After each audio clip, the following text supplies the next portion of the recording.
मऊ लुसलुशीत असे हे हिरवेगार मेथीचे पराठे आपले इथे बनून तयार झालेले आहेत। हे इतके मऊ लुसलुशीत पराठे होण्यासाठी असं एक साहित्य मी इथे वापरलेलं आहे, ज्यामुळे पराठे अगदी सकाळी बनवले ना तरी संध्याकाळपर्यंत तसेच ताजेतवाने असे राहणारे आहेत। बऱ्याच वेळा काय होतं ना, लहान मुलं मेथीची भाजी खायला कंटाळा करतात, कडू लागते त्यामुळे त्यांना असे जर हे मेथीचे पराठे बनवून दिले ना तर ते नक्की आवडीने खातील। हे पराठे आहेत ना अजिबात कडू लागत नाही, खूप छान सुंदर असे लागतात। हे असे मेथीचे पराठे बनवण्यासाठी लागणारे साहित्य आहे ना अगदी सहजपणे प्रत्येकाच्या घरात उपलब्ध होणारं आहे आणि झटपट अगदी कमी वेळेत हे मेथीचे पराठे बनवून तयार होतात। चला तर मग पटकन असे हे हिरवेगार सगळ्यांना आवडतील असे मेथीचे पराठे आपण बनवायला सुरुवात करूया। नमस्कार, मी प्रणिताज रेसिपीमध्ये आपल्या सर्वांचं खूप खूप खूप मनपूर्वक स्वागत आहे। यूट्यूबवर प्रणिताज रेसिपीला अजून जर सबस्क्राईब केलं नसेल तर पटकन सबस्क्राईब करा आणि बाजूला दिलेल्या बेल आयकॉनवरही क्लिक करा। मेथीचे पराठे बनवण्यासाठी मी इथे सर्वात आधी मेथी घेतलेली आहे। ही मेथी मी स्वच्छ करून घेतलेली आहे। पानं आणि अगदी थोडेसे कोवळे जे देठ असतात ना ते इथे घेतलेले आहेत मी। जर चून असतील ना देठ तर शक्यतो देठ घ्यायचे नाही आहेत इथे मेथीचे पराठे बनवण्यासाठी। आणि ही मेथीची भाजी साफ करून झाल्यानंतरच मी स्वच्छ धुवून घेतलेली आहे। आता ही भाजी आपल्याला चिरून घ्यायची आहे। चिरताना लक्षात घ्या, जेवढी शक्य होईल ना तेवढी बारीक आपल्याला ही चिरून घ्यायची आहे। जर मोठी चिरली गेली ना भाजी ही तर पराठे फाटले जातात शक्यतो, त्यामुळे जेवढी शक्य होईल तेवढी बारीक अशी ही चिरून घ्यायची आहे। तुम्ही बघू शकता इथे मी बारीक अशी मेथीची भाजी ही चिरून घेते आहे। आणि ही भाजी म्हणाल तर सध्या सहज उपलब्ध आहे मार्केटमध्ये आणि स्वस्त दरात, महत्त्वाचं म्हणजे अवेलेबल झालेली आहे। कारण ह्या भाजीचा आता सध्या हिवाळ्यामध्ये सीझन चालू आहे, त्यामुळे प्रचंड प्रमाणात ही भाजी मार्केटमध्ये उपलब्ध झालेली आहे आणि ती सुद्धा स्वस्त दरात। तर इथे मेथीची भाजी संपूर्ण मी चिरून घेतलेली आहे एकदम बारीक अशी। आता परातीमध्ये मी इथे 2 कप गव्हाचं पीठ घेतलेलं आहे। त्यामध्ये घालूया 3 चमचे बेसन पीठ आणि गव्हाचं पीठ चाळून घेतलेलं आहे मी इथे। त्यानंतर आपण जी बारीक चिरून मेथी घेतलेली आहे ना ती यामध्ये घातलेली आहे। त्यानंतर यामध्ये बारीक चिरलेली कोथिंबीर घालायची आहे थोडीशी, आवडीनुसार थोडी कमी जास्त घालू शकता। त्यानंतर पाव चमचा हळद घालूयात, अर्धा चमचा मालवणी मसाला, अर्धा चमचा गरम मसाला आणि चवीनुसार मीठ घालायचं आहे। इथे मी किसलेलं आलं, लसूण आणि बारीक चिरलेली हिरवी मिरची घेतलेली आहे। ठेचून घेतलात किंवा पेस्ट घेतलात तरी काहीच हरकत नाही आहे। 2 चमचे दही घेतलेलं आहे, 1 चमचा तेल घेतलेलं आहे आणि ओवा अर्धा चमचा घेतलेला आहे। आता ओवा घालताना ना हातावर क्रश करून घालायचा, त्यामुळे त्याचा फ्लेवर खूप छान उतरतो आपल्या पराठ्यांमध्ये। आता हे सर्व जिन्नस आहेत ना एकत्र असे मिक्स करून घेऊयात। लगेच पाणी घालायचं नाही आहे, मेथीची भाजी आपण चिरून घेतली ती ओली होती, त्यामुळे त्याच्यामध्ये पाणी होतं थोडंफार। त्यामुळे सर्वात आधी तर ही सगळं मिक्स करून घ्यायचं आणि लागेल तेवढंच असं पाणी आपल्याला थोडं करून घालायचं आहे। बऱ्यापैकी इथे पीठ भिजलेलं आहे बघा भाजीमध्येच। आता इथे मी थोडं पाणी घालून हे पीठ मळून घेणार आहे। अगदी पातळ किंवा अगदी घट्ट असं मळून घ्यायचं नाही आहे, तर मी तुम्हाला दाखवते। अगदी थोडं पाणी घालून मळून घ्यायचं आहे। भाजीमध्ये ऑलरेडी पाणी होतं, त्यामुळे मी थोडंसंच पाणी वापरून इथे छान पीठ मळून घेतलेलं आहे। वरून साधारण अर्धा चमचा मी इथे तेल घेतलेलं आहे। आता तेल लावून सुद्धा आपल्याला हे पीठ अर्धा 1 मिनिट मळून घ्यायचं आहे। पीठ मळून झालं की आता वरून थोडंसं तेल लावून घ्यायचं आहे, अगदी पाव चमचा अर्धा चमचा, आणि हे झाकून ठेवून 15 ते 20 मिनिटासाठी रेस्ट करण्यासाठी ठेवून द्यायचं आहे। बरोबर इथे 20 मिनिटं झालेली आहेत। आपलं पराठ्याचं पीठ मळून घेतलं, छान असं मुरलेलं आहे। पुन्हा एकदा याला छान मळून घेऊया 1 मिनिटभर।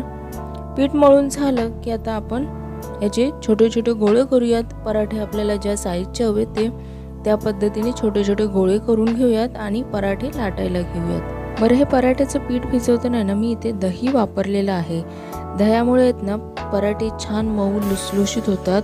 हा असा एक इन्ग्रेडियंट्स मी यामध्ये वापरला आहे, ज्यामुळे आपले पराठे छान मऊ लुसलुशीत असे होतात। आता इथे मी सगळे गोळे करून घेतलेले आहेत पराठ्यांचे। आता काय करायचं आहे, सुकं गव्हाचं पीठ लावून घ्यायचं आहे एका गोळ्याला आणि थोडंसं मी हाताने स्प्रेड करून घेतला हा पराठा आणि त्यानंतरच आता लाटणीने हा पराठा मी इथे लाटून घेते आहे। पराठे छान पातळ लाटून घ्यायचे म्हणजे खायला खूप छान लागतात, मजा येते खायला। जर जाडसर झाले असतील ना तर मात्र खायला कंटाळा येतो। तुम्ही बघू शकता छान असे हे पातळ असे मी पराठे लाटून घेते आहे। बरं, हे पराठे बनवण्यासाठी ना जास्त झंझट नाही आहे, झटपट बनवून तयार होणारे आहेत। त्यामुळे लहान मुलांच्या टिफिनसाठी अगदी इझिली तुम्ही बनवून देऊ शकता, झटपट बनवून तयार होणारे आहेत। आता तुम्ही बघू शकता इथे पराठा अजिबात फाटलेला नाही आहे कुठेही आणि पातळ असा हा लाटून घेतलेला आहे, तुम्ही बघू शकता।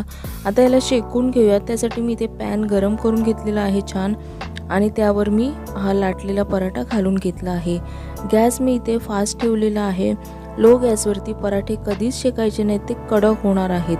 त्यामुळे एक तर गॅस मीडियम ठेवायचा आणि मध्ये मध्ये फास्ट करून आपल्याला हे पराठे शेकून घ्यायचे आहेत। हलकेसे बबल्स यायला लागले ना वरून, त्यानंतरच मी ते हा पराठा पलटी करून घेतला आणि वरून तूप लावून घेतलं आहे। तेल लावलात तरी काहीच हरकत नाही आहे, जर जास्त हेल्दी हवी असतील तर तूप लावून घ्यायचं आहे। आता दोन्ही बाजूने मी इथे तूप लावून घेतलेलं आहे। तुम्ही तुमच्या आवडीनुसार तूप किंवा तेल कमी जास्त हवं असेल तर तसं तुम्ही लावून घेऊ शकता। इथे मी मीडियम गॅसवरती हा पराठा शेकून घेते आहे। लो गॅसवरती पराठे कधीच शेकायचे नाही आहेत, अगदी ते कडक कडक होऊन जाणार आणि खायला होणार नाहीत थंड झाल्यानंतर। हे पराठे आहेत ना थंड झाल्यानंतर सुद्धा नरमच छान राहतात, मऊ लुसलुशीत। आता हा पराठा मी काढून घेते। पराठे काढताना ना मी शक्यतो जाळीवर काढून घेते, म्हणजे त्याची वाफ खाली निघून जाईल आणि शेवटचा जो आपण पहिला पराठा काढून घेतो ना बास्केटमध्ये किंवा जाळीवर, तो असा पाण्यासारखा होणार नाही, मऊ पडणार नाही। आता मी इथे पराठा लाटून घेतलेला आहे, दुसरा सुद्धा बघू शकता छान असं पातळ असं लाटून घेतलेला आहे। आता हा पराठा सुद्धा मी इथे शेकून घेते आहे। मग अशा पद्धतीने सेम असं हा पराठा शेकून घ्यायचा आहे आणि लो गॅसवरती शेकायचं नाही तर मीडियम किंवा फास्ट गॅसवरती आपल्याला हे पराठे सगळे शेकून घ्यायचे आहेत। पराठ्यांना मी दोन्ही बाजूले तूप लावून घेते आहे। कमी जास्त कसं हवं तसे तुम्ही तुमच्या आवडीनुसार लावू शकता।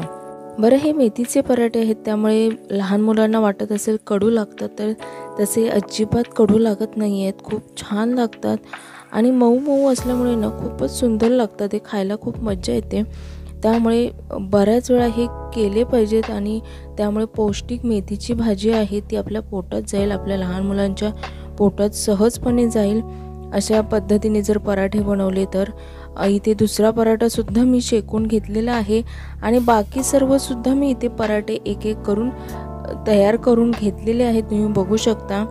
आता हे पराठे आहेत ना चटणीसोबत खूप सुंदर लागतात। मी इथे खोबऱ्याची चटणी बनवलेली आहे, त्यामध्ये कोथिंबीर घातली त्यामुळे ती हिरवीगार दिसते छान आणि त्यासोबत पराठे ना खूप अप्रतिम लागतात आणि तुम्ही बघू शकता किती छान मऊसूत असे पराठे झालेले आहेत। आहा, क्या बात आहे, अप्रतिम असे हे पराठे बनवून तयार झालेले आहेत। एवढे नरम मऊ लुसलुशीत असे पराठे झाले आहेत, त्याचं कारण म्हणजे मी ते पराठेचं पीठ मळून घेताना ना दही वापरलेलं आहे आणि दह्यामुळे हे पराठे खूप अप्रतिम असे नरम होतात आणि छान लुसलुशीत असे संध्याकाळपर्यंत राहू शकतात।